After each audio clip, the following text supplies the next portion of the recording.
Southeast Asia is over, think again. The Khmer Rouge are the most genocidal people on the face of the earth. Peter Jennings reporting from the killing fields, Thursday. I mean, the great act of genocide in the modern period is Pol Pot, 1975 through 1978. That atrocity, I think it would be hard to find any example of a comparable outrage and outpouring of fury and so on and so forth. So that's one atrocity. Well, it just happens that in that case, history did set up a controlled experiment. Have you ever heard of a place called East Timor? Can't say that I have. Where? East Timor? Nope. No, huh?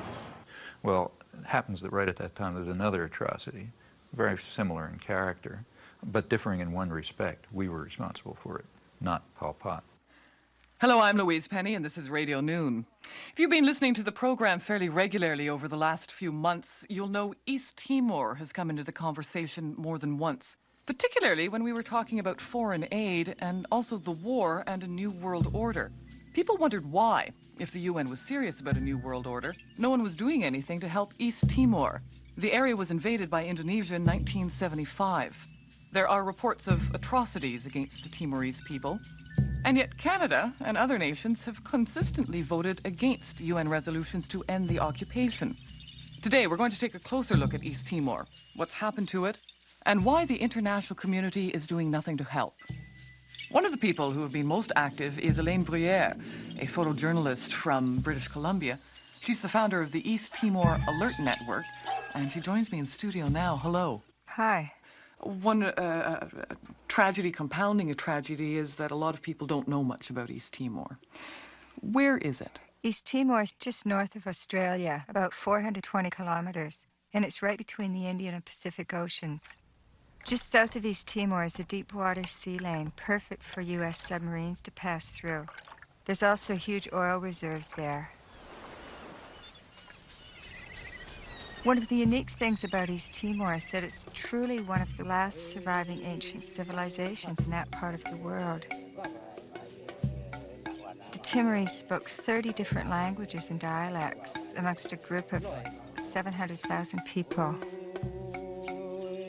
Today, less than 5% of the world's people live like the East Timorese, basically self-reliant. They live really outside of the global economic system.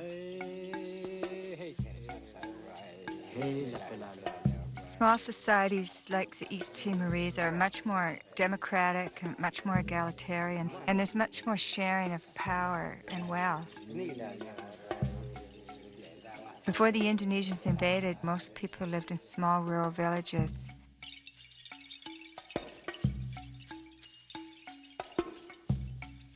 The old people in the village were like the university. They passed on tribal wisdom from generation to generation. Children grew up in a safe, stimulating, nurturing environment.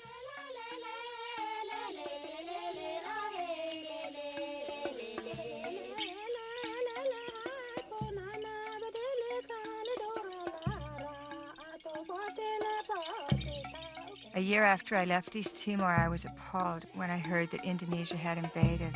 They didn't want a small independent country setting an example for the region. East Timor was a Portuguese colony.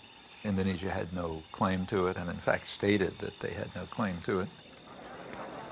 During the period of colonization, there was a good deal of politicization. The different groups developed. A civil war broke out in August '75.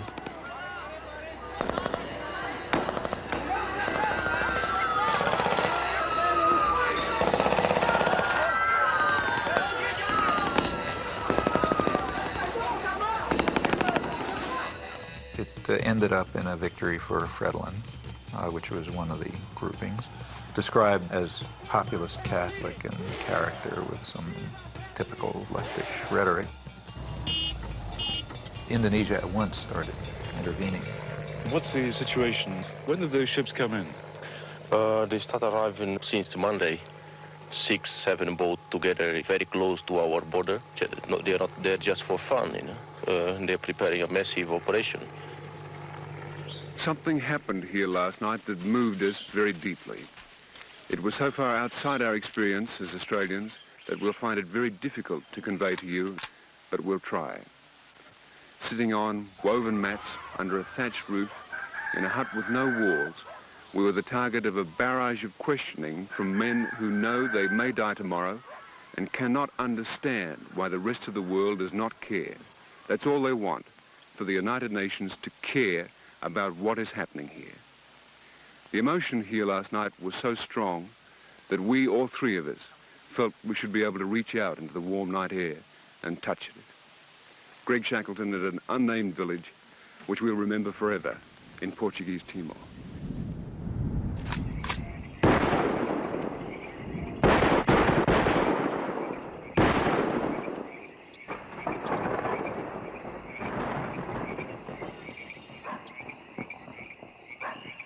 Ford and Kissinger visited Jakarta, I think it was December 5th. We know that they had requested that Indonesia delay the invasion until after they left because it would be too embarrassing.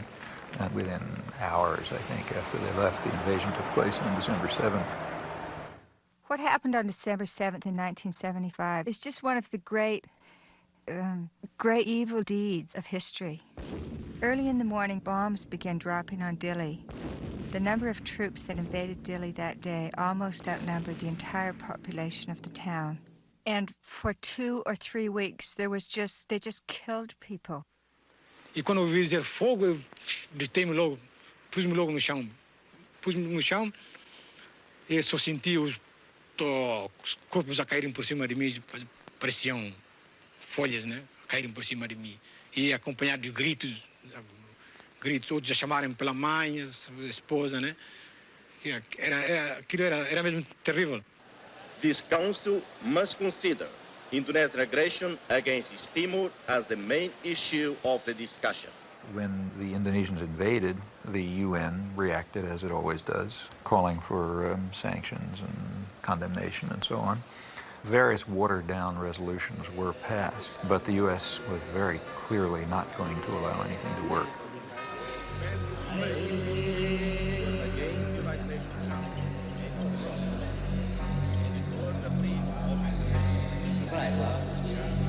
So the Timorese were fleeing into the jungles by the thousands.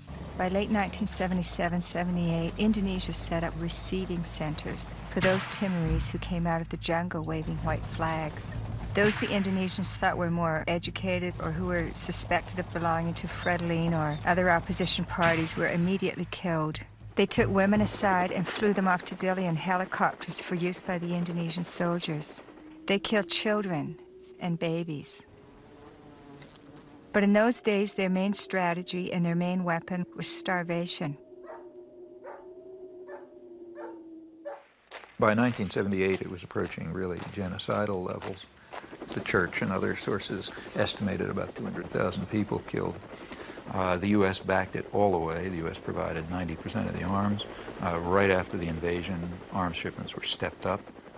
When the Indonesians actually began to run out of arms in 1978, the Carter administration moved in and increased arms sales.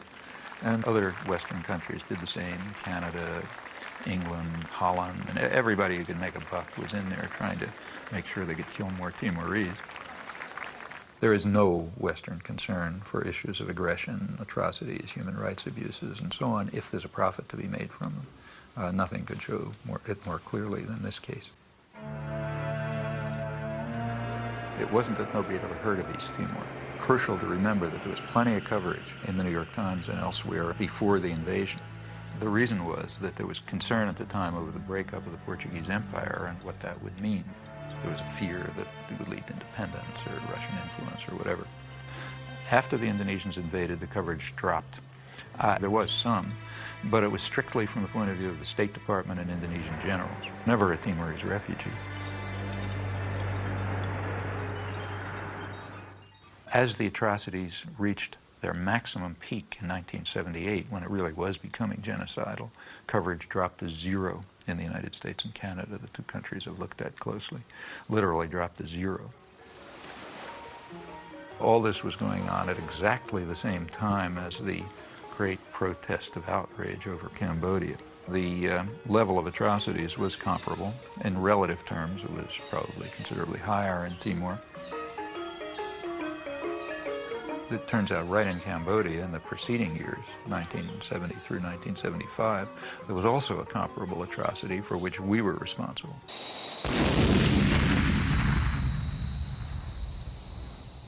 The major U.S. attack against Cambodia started with the bombings of the early 1970s.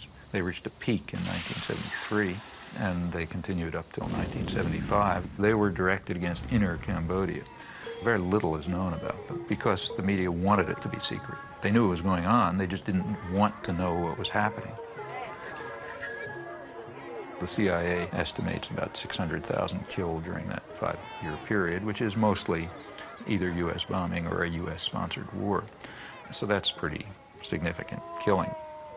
But also, the conditions in which it left Cambodia were such that high U.S. officials predicted that about 1 million people would die in the aftermath just from hunger and disease because of the wreckage of the country. Pretty good evidence from U.S. government sources and scholarly sources that the intense bombardment was a significant force, maybe a critical force, in building up peasant support for the Khmer Rouge, who before that were a pretty marginal element. Well, that's just the wrong story.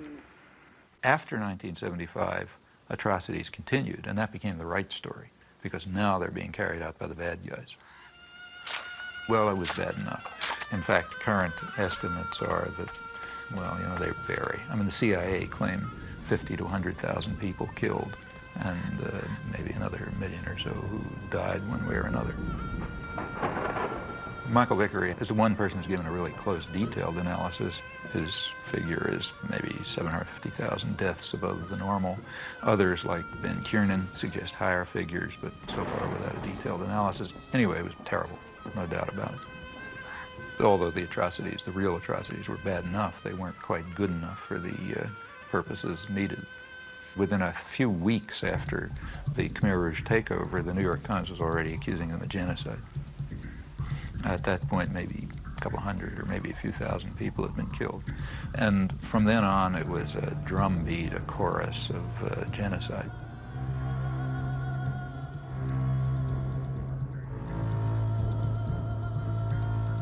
The big bestseller on Cambodia, Pol Pot, is called Murder in a Gentle Land. Up until April 17th, 1975, it was a gentle land of peaceful, smiling people, and after that, some horrible Holocaust took place. Very quickly, a figure of 2 million killed was hit upon. In fact, what was claimed was that the Khmer Rouge boast of having murdered 2 million people. The facts are very dramatic. In the case of atrocities committed by the official enemy, extraordinary show of outrage. Exaggeration, no evidence required, faked photographs are fine, anything goes. Also, vast amount of lying. I mean, an amount of lying that would have made Stalin cringe. It was fraudulent, and we know that it was fraudulent by looking at the response to comparable atrocities for which the United States was responsible. Early 70s Cambodia, Timor are two very closely paired examples. Well, the media response was quite dramatic.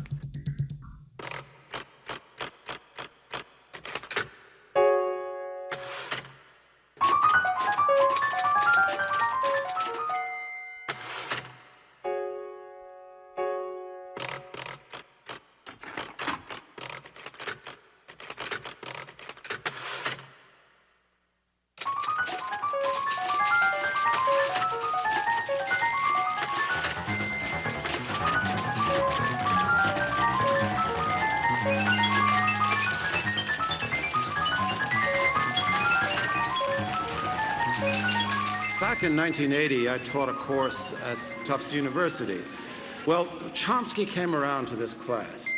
He made a very powerful case that the press underplayed the fact that the Indonesian government annexed this former Portuguese colony in 1975.